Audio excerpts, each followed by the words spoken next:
اپنے چینل پر ہم آپ کو خوش آمدید کہتے ہیں۔ ہر روز ایک نئی کہانی کو سننے کے لیے ہمارے چینل کو سبسکرائب کر لیں اور کہانی کو مکمل سنیں۔ میری نئی شادی ہوئی تھی۔ میرے سسرال میں ایک دیور اور شوہر کے علاوہ کوئی نہ تھا۔ میں اکیلی ہی تھی۔ میرے سسرال میں افراد زیادہ نہ تھے، اسی لیے کام بھی زیادہ نہ ہوتا تھا۔ تھوڑا سا کھانا بنانا ہوتا تھا اور اسی حساب سے گھر کی صفائی ستھرائی بھی کرنی پڑتی تھی، اسی لیے میں زیادہ تر آرام ہی کرتی تھی۔ میرا شوہر کام پر جاتا تو شام دیر تک لوٹتا تھا۔ جب سے میری شادی ہوئی تھی تب سے ہی میرے شوہر کا رویہ میرے ساتھ عجیب سا تھا۔ ہماری شادی جب سے ہوئی تھی میرے شوہر نے مجھے ہاتھ تک نہ لگایا تھا۔ میں نے پوچھا تو کہتا، مجھے کسی پیر بابا نے کہا ہے کہ اگر تم اپنی بیوی کے پاس جاؤ گے تو تم دونوں کی زندگی تباہ ہو جائے گی۔ اس لیے میں ان کی بات پر خاموشی اختیار کر گئی تھی۔ مجھے اپنے شوہر پر پورا یقین تھا۔ اگر وہ بول رہے تھے کہ ایسا کچھ ہے تو مجھے ان پر اعتبار کرنا ہی تھا۔ میں نے اس کے مطابق ان سے کوئی لفظ نہ کہا تھا۔ میں نے اس کے بعد ان سے کوئی لفظ نہ کہا تھا اور نہ ہی کچھ پوچھا تھا، مگر مجھے یہ سب عجیب لگتا تھا پر کچھ کہتی نہ تھی۔ لیکن جب گھر میں اکیلی ہوتی تو سارا دن یہی سوچتی رہتی تھی۔ جتنا سوچتی تھی اتنا ہی الجھتی جا رہی تھی کہ اب واقعی میرا شوہر جو کہہ رہا ہے سچ تھا یا کوئی اور بات تھی جو مجھ سے چھپانے کے لیے بہانے بنا رہا تھا۔ کیا اس کا کسی کے ساتھ کوئی چکر چل رہا تھا جو وہ مجھ سے دور رہتا تھا اور مجھے ہاتھ تک نہ لگاتا تھا اور پیر بابا کا نام لے کر اپنی بات پر پردہ ڈال رہا تھا؟ میں سچ نہیں جانتی تھی اور نہ ہی سچ جاننے کی کوئی کوشش کرنا چاہتی تھی۔ مجھے اس بات پر حیرت تو ہوتی تھی مگر میں کیا کرتی؟ صبر کرنے کے علاوہ اور کچھ کر نہیں سکتی تھی، اس لیے چپ ہو گئی تھی۔ میرا ایک دیور تھا جس کے بس نام سے ہی واقف تھی میں۔ آج تک میں نے اس کو دیکھا نہ تھا۔ میرے شوہر کا کہنا تھا کہ وہ کھیتوں میں رہتا ہے، وہیں پر ایک کمرہ ہے جس میں وہ رہتا تھا۔ سارے لوگ جنہوں نے کھیتوں میں فصل اگائی ہوتی تھی اس کی دیکھ بھال کے لیے کھیتوں میں ہی رہنا پڑتا تھا کہ کوئی جانور خراب نہ کر دے فصلیں، اس لیے میرا دیور جب تک سیزن چلتا تھا وہیں پر رہتا تھا۔ میں نے بھی کبھی ان سے ملنے کا نہ کہا تھا، مجھے بھی اس سے ملنے کا اتنا اشتیاق نہ تھا۔ میرا تو بس اپنے شوہر سے ہی رشتہ تھا، اس لیے میں نے ایک دو بار پھر باتوں باتوں میں شوہر سے اس عمل کو ختم کرنے کے بارے میں پوچھا، لیکن جب میرے شوہر نے خود ہی مجھے کچھ بتانے سے انکار کر دیا اور کہا کہ یہ سب پیر بابا کا عمل ہے، میں آج تک اپنے دیور سے انجان تھی۔ کچھ روز پہلے اچانک سے ایک انجان شخص ہمارے گھر چلا آیا۔ میں نے اس شخص کو اس گھر میں پہلی بار دیکھا تھا۔ بھابی کیسی ہیں آپ؟ اس انجان شخص نے گھر میں داخل ہوتے ہی مجھ سے میرا حال پوچھا تھا۔ میں ہال میں بیٹھی اپنے شوہر کے رویے کے بارے میں سوچ رہی تھی۔ اسے دیکھ کر جلدی سے اٹھ کھڑی ہوئی تھی۔ وہ آہستگی سے چلتا ہوا میرے قریب آ گیا۔ اس کے پاس آنے پر میں ڈر کر 2 قدم پیچھے ہوئی تھی۔ لگتا ہے آپ نے مجھے پہچانا نہیں بھابی؟ مجھے ڈرتے دیکھ کر اس نے مسکرا کر کہا تو میں نے جلدی میں نفی میں سر ہلا دیا، جس پر وہ شخص ایک بار پھر سے ہنس دیا۔ وہ میرے پاس رکھی کرسی پر بیٹھ گیا۔ لگتا ہے آپ کے شوہر نے میرا تعارف نہیں کروایا، میں آپ کا دیور ہوں، اس نے مجھے عجیب سی نظروں سے دیکھ کر کہا تھا۔ اس کے بتانے پر میرا ڈر کچھ کم ہوا تھا۔ میں جانتی تھی کہ واقعی میرا ایک دیور ہے، اس لیے اب میں مطمئن ہو گئی تھی۔ اب وہ روز گھر آنے لگا تھا۔ میں نے اپنے شوہر کو بتایا تو اس کے چہرے کا رنگ زرد پڑ گیا تھا۔ مجھے حیرت تو ہوئی تھی کہ میرے شوہر کے چہرے کا رنگ کیوں بدلا تھا۔ میں نے تو اس کے بھائی کا ہی بتایا تھا۔ اس کے خاموش ہونے پر میں نے بھی اس کے متعلق کوئی بات نہ کی تھی۔ مجھے اپنے شوہر کی خاموشی کھٹک رہی تھی، مگر پھر میں خود بھی چپ ہو گئی۔ جانتی تھی اگر پوچھ بھی لیا تو اس نے کون سا بتا دینا تھا۔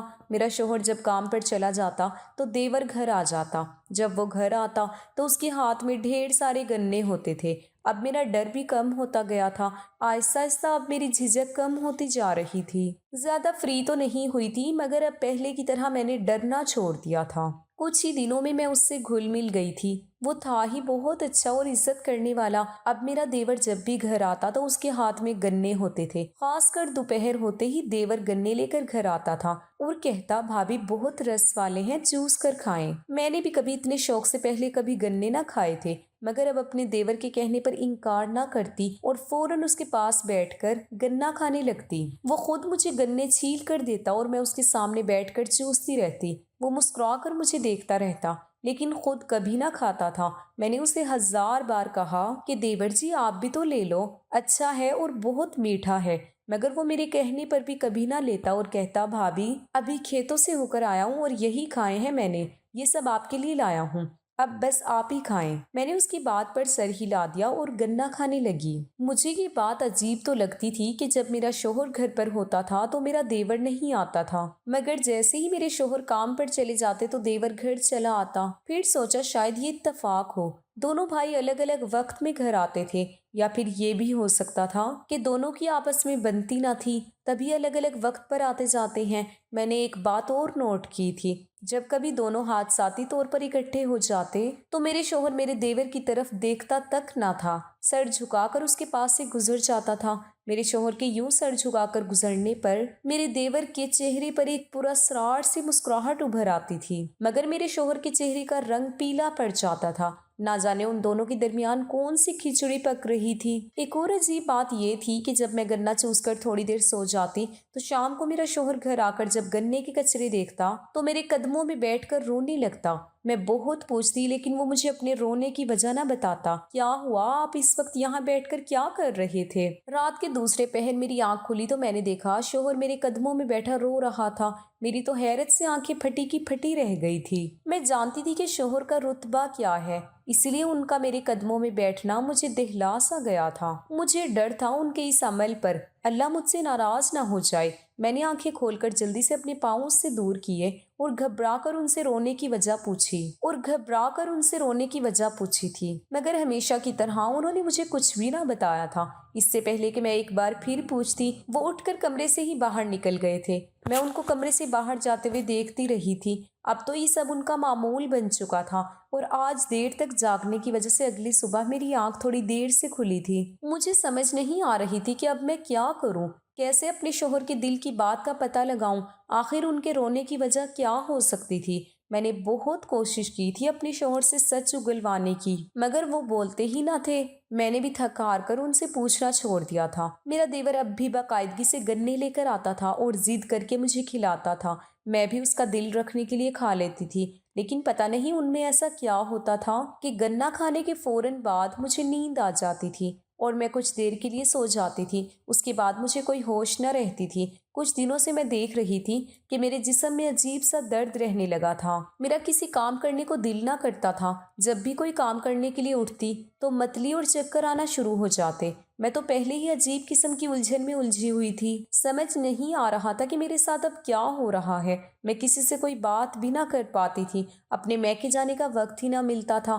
محلے میں بھی سب اپنے اپنے گھروں میں چپ کے بیٹھے رہتے تھے تو میں کس کو اپنے دکھ سناتی۔ صبر شکر کر کے اپنی زندگی گزار رہی تھی۔ شادی کو ابھی مہینہ ہی ہوا تھا اور مجھے یوں لگتا ہے جیسے کافی وقت گزر گیا ہے۔ جس طرف میرا دھیان جا رہا تھا میں ایسا سوچ بھی نہیں سکتی تھی۔ نہیں، میرا شوہر میرے بارے میں کیا سوچے گا؟ میں نے خود کو ان خیالات سے جھٹلایا۔ میرے ساتھ ایسا کیا ہوا ہے جو میرا جسم اتنا درد کر رہا تھا؟ میں نے خود سے ہی سوال کیے تھے، کہیں یہ دونوں بھائی مل کر میرے ساتھ کچھ غلط تو نہیں کر رہے تھے؟ میرا شوہر میرے ساتھ کیسے غلط کر سکتا ہے؟ اسے کیا ملے گا یہ سب کچھ کر کے؟ اس نے تو خود مجھے سچ بتایا تھا کہ وہ کیوں مجھ سے دور رہتا ہے۔ اگر اس نے پہلے میرے ساتھ کچھ غلط نہیں کیا تو اب کیوں کرے گا؟ مجھے کچھ سمجھ نہیں آ رہا تھا کہ میرے ساتھ کیا ہو رہا ہے۔ مجھے دوسرا شک دیور پر تھا۔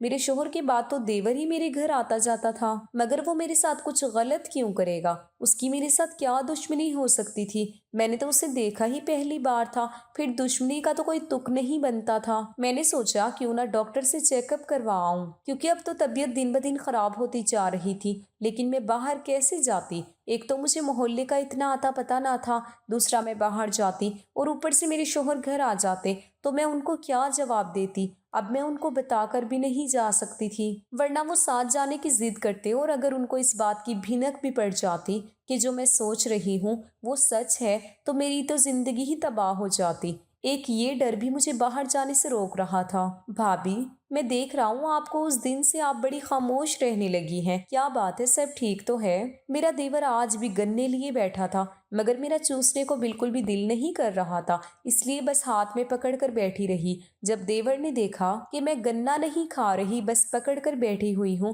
تو اس نے مجھے بڑے پیار سے مخاطب کرتے ہوئے پوچھا، مجھے کیا ہوا ہے؟ میں نے چونک کر اس کے چہرے کی طرف دیکھا تھا۔ مجھے اس کے چہرے کی مسکراہٹ عجیب سی لگ رہی تھی۔ اس کی آنکھوں میں موجود چمک ایک راز اپنے اندر دفن کیے ہوئے تھے۔ وہ مجھے دیکھ کر مسکرا رہا تھا۔ اس کی نظروں سے مجھے الجھن ہونے لگی تھی۔ میں نے بہانہ بنا کر گنے رکھ کر اٹھنا چاہا، مگر میرے دیور نے مجھے جلدی سے واپس بیٹھنے پر مجبور کر دیا تھا۔ ابھی آپ کہیں نہیں جائیں گی، پہلے آپ یہ گنا ختم کریں، اس کے بعد جو کام کرنا ہوگا کر لینا، میں نہیں روکوں گا۔ میرا دوپٹہ پکڑ کر اس نے مجھے واپس بٹھاتے ہوئے کہا۔ میرا دل اس وقت کسی سے بھی بحث کرنے کا کوئی موڈ نہیں تھا، اس لیے میں چپ چاپ بیٹھ گئی اور دیور کے ہاتھ میں پکڑا گنا لے کر بے دلی سے چوسنے لگی۔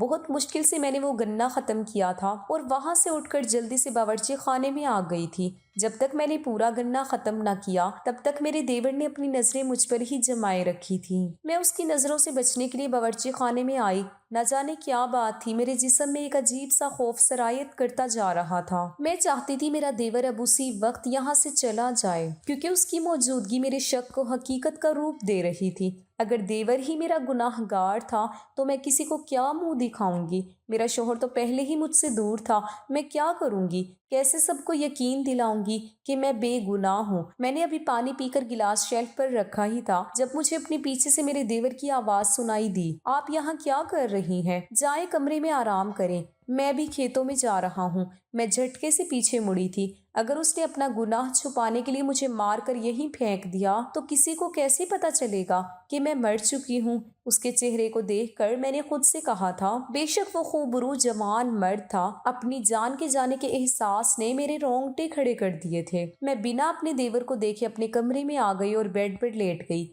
جانے میں کیا سوچتی جا رہی تھی، یہ سوچتے ہی مجھے غنودگی آ گئی، اور جب میری آنکھیں کھلی تو رات کا نہ جانے کون سا پہر تھا۔ میں آنکھیں کھول کر یوں ہی بیڈ پر لیٹی رہی تھی، مجھے کچھ سمجھ نہیں آ رہا تھا۔ تبھی اچانک میرے ذہن میں میرے شوہر کی تصویر ابھری تو میں نے چونک کر اسے کمرے میں تلاش کرنا چاہا، مگر کمرہ پورا خالی تھا۔ تبھی مجھے اپنے پاؤں کے پاس کسی کے سسکنے کی آواز سنائی دی تھی۔ میں آواز کو پہچان کر جلدی سے سیدھی ہوئی تھی۔ میرے شوہر روز کی طرح آج بھی میرے پیروں کے پاس بیٹھے رو رہے تھے۔ مجھے اب حیرت کم اور تجسس زیادہ ہونے لگا تھا، کیونکہ روتے ہوئے وہ مسلسل دروازے کے پاس پڑے گنے کے چھلکوں کو ہی دیکھ رہے تھے۔ ایسی کیا بات تھی جس پر میرے شوہر یوں مجھ سے پیر پکڑ کر معافی مانگتے تھے، وہ بھی میرے سوتے ہوئے؟ میرے سامنے تو انہوں نے کبھی کچھ نہ کہا تھا۔ یہی بات مجھے حیران کر رہی تھی۔ ایک طرف میرے دیور کی عجیب شخصیت اور دوسری طرف میرے اپنے شوہر کا یہ رویہ میری سمجھ سے باہر تھا۔ میں جتنا اس معاملے کو سمجھنے کی کوشش کر رہی تھی اتنی ہی زیادہ پریشان ہو رہی تھی۔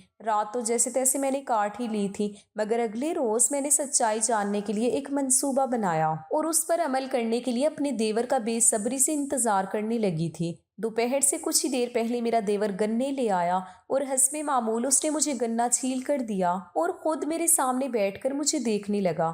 روز کی طرح آج بھی مجھے اس کی نظروں سے الجھن ہو رہی تھی، مگر میں بنا کچھ بولے چہرے پر مصنوعی مسکراہٹ سجا کر گنا کھانے کا ناٹک کرنے لگی۔ میں گنے کو کھانے کے لیے توڑتی اور اسے چبائے بنا اپنے پیچھے رکھے دوپٹے میں چھپا لیتی۔ جب میں نے گنا پورا یوں ہی ختم کر لیا تو نیند آنے کا ڈرامہ کرتے ہوئے اٹھ کر اپنے کمرے کی طرف بڑھنے ہی والی تھی جب اپنے دیور کو دیکھ کر رک گئی۔ دیور جی آپ جائیں، مجھے تو بہت زیادہ نیند آ رہی ہے، میں سونے کے لیے اپنے کمرے میں جا رہی ہوں، میں نے نیند میں جانے کا ڈرامہ کرتے ہوئے کہا اور کمرے میں جا کر لیٹ گئی۔ آنکھوں کو بند کیے میں چپ لیٹی ہوئی تھی۔ میرا دل بڑی زور زور سے دھڑک رہا تھا۔ ایک انجان خوف نے مجھے اپنی لپیٹ میں لے رکھا تھا، نہ جانے آگے کیا ہونے والا تھا۔ میں ابھی یہی سوچ رہی تھی کہ اچانک میرے قدموں میں کسی کے نہ جانے آگے کیا ہونے والا تھا میں ابھی یہی سوچ رہی تھی کہ اچانک میں نے کمرے میں کسی کے قدموں کی آہٹ سنی۔ میرا روا روا کانپ اٹھا تھا۔ اس سے پہلے کہ میں کچھ سمجھ پاتی کسی نے مجھے اپنی گرفت میں لے لیا تھا۔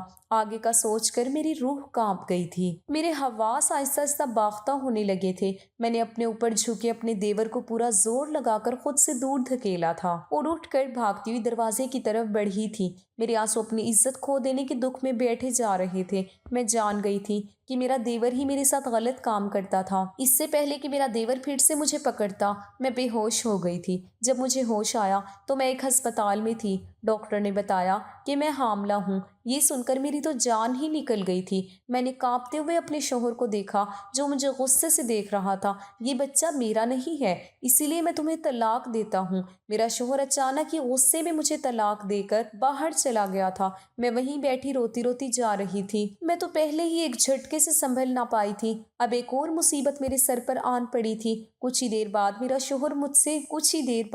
شوہر پھر سے میرے پاس آیا اور میرے قدموں میں بیٹھ کر بولا، دیکھو غصے میں مجھ سے غلطی ہو گئی ہے، میں نے تمہیں طلاق دے دی ہے، اب تم میرے بھائی سے حلالہ کر لو، میں تمہیں دوبارہ اپنے نکاح میں لے لوں گا، پھر ہم یہاں سے کہیں دور چلے جائیں گے۔ میں نے روتے ہوئے اپنے شوہر کو دیکھا تھا، میری آنکھوں میں حیرت کے ساتھ ایک دکھ بھی تھا۔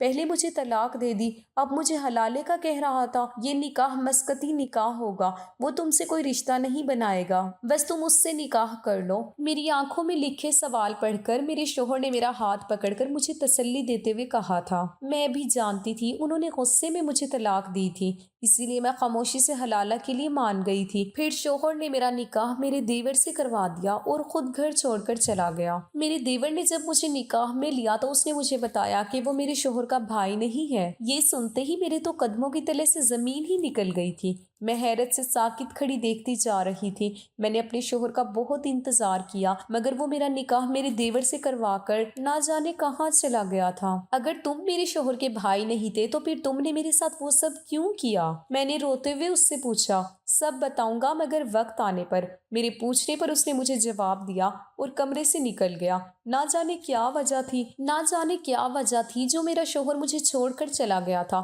اس نے تو وعدہ کیا تھا کہ حلالہ کے بعد وہ مجھ سے دوبارہ نکاح کر لے گا، مگر اب تک وہ نہ آیا تھا۔ شوہر کا دھوکہ یاد آتے ہی مجھے اس سے نفرت محسوس ہونے لگی تھی۔ ضرور یہ ان دونوں کی ملی بھگت کا نتیجہ تھا۔ ایک نے میرے ساتھ زبردستی کی اور میں اس کے بچے کی ماں بن گئی، اور دوسرا مجھے طلاق دے کر وہاں سے چلا گیا تھا۔ میں نے نفرت سے اپنے شوہر کے بارے میں سوچا تھا، گھر چھوڑ کر بھی نہیں جا سکتی تھی، اس بچے کی وجہ سے میں پھنس گئی تھی۔ اگر بیٹی ہوئی تو اس کے نصیب بھی میرے جیسے نہ ہوں۔ میں نے دہل کا سوچا تھا، اپنے آنے والے بچے کا سوچ کر میں نے موجودہ زندگی کو قبول کر لیا تھا۔ یہ کڑوا گھونٹ میں نے پینے کا سوچا اور خاموشی اختیار کر لی تھی۔ کچھ ہی مہینوں بعد میری ایک پیاری سی بیٹی ہوئی۔ جب میرے شوہر کو پتا چلا کہ میرے ہاں بیٹی ہوئی ہے تو وہ میرے پاس چلا آیا اور ہاتھ جوڑ کر مجھ سے معافیا مانگنے لگا۔ اس کا کہنا تھا کہ تمہارے شوہر نے ایک لڑکی کے ساتھ زیادتی کی تھی۔ وہ لڑکی میری بہن تھی جو کہ بہت شریف اور نیک تھی۔ اس نے اسے دنیا میں رسوا کر دیا۔ میں نے اس سے بدلہ لینے کا سوچا تھا، اسی لیے جب تمہاری اس سے شادی ہونے والی تھی تو اسے ایک پیر بابا نے کہا تھا کہ وہ 2 مہینے تک اپنی بیوی سے دور رہے گا اور اس کا دم کیا ہوا گنا چوسنے کے لیے تمہیں دے گا۔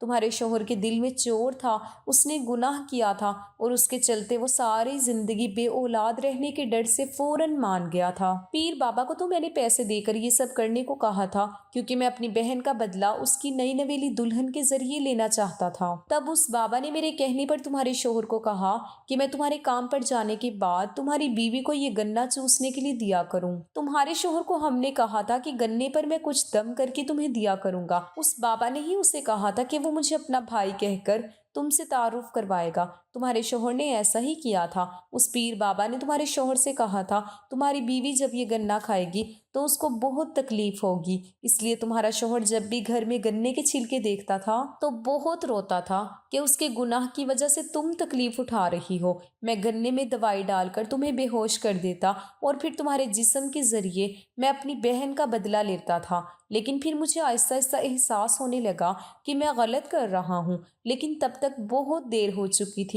تم سب سچ جان گئی تھی اور جب تمہیں پتا چلا کہ میرے بچے کی تم ماں بننے والی ہو تو میں نے ہی تمہارے شوہر کو مجبور کیا تھا کہ وہ تمہیں طلاق دے کر تمہاری شادی مجھ سے کروا دے۔ اسے میں معاف کر دوں گا، اور وہ خود چاہے کسی کی عزت خراب کر چکا تھا لیکن وہ خود ایک داغدار بیوی برداشت نہیں کر سکتا تھا، اسی لیے اس نے میرا کہا مان لیا اور تمہارے سامنے حلالہ کا ناٹک کیا۔ حقیقت بہت بھیانک تھی جسے سننے کے بعد میرا وجود سن ہوتا جا رہا تھا۔ ان دونوں کے بدلے کے چکر میں میری زندگی برباد ہو گئی تھی۔ ایک نے عزت کے ساتھ کھیلا اور دوسرا حلالہ کے چکر میں دھوکہ دے کر چلا گیا تھا۔ میں اس کی باتیں سن کر خاموش ہی رہی تھی کیونکہ اب میری ایک بیٹی تھی، میں اسے لے کر کہاں جاتی، اسی لیے اپنے ساتھ ہونے والے اس حادثے کو قبول کرتے ہوئے چپ چاپ اسی شخص کے ساتھ زندگی گزارنے کا فیصلہ کر لیا۔ شوہر مجھے لے کر دوسرے شہر چلا گیا۔ اس کے بعد آہستہ آہستہ ہماری زندگی نارمل ہوتی گئی۔ میں نے حالات سے سمجھوتا کر لیا تھا۔ میرا شوہر مجھ سے بہت محبت کرتا ہے، نمازوں میں رب سے اور مجھ سے بھی روز اپنے کیے کی معافیاں مانگتا ہے۔ ہم اپنی زندگی میں بہت خوش ہیں۔ پتہ نہیں چلا کہ میرے سابقہ شوہر کی کار کا ایکسیڈنٹ بہت دردناک موت سے ہو گیا۔ اس نے جو کیا تھا شاید یہ اس کی سزا تھی جو اسے اس کی زندگی میں ہی مل چکی تھی۔ اب آگے کا اللہ ہی مالک تھا۔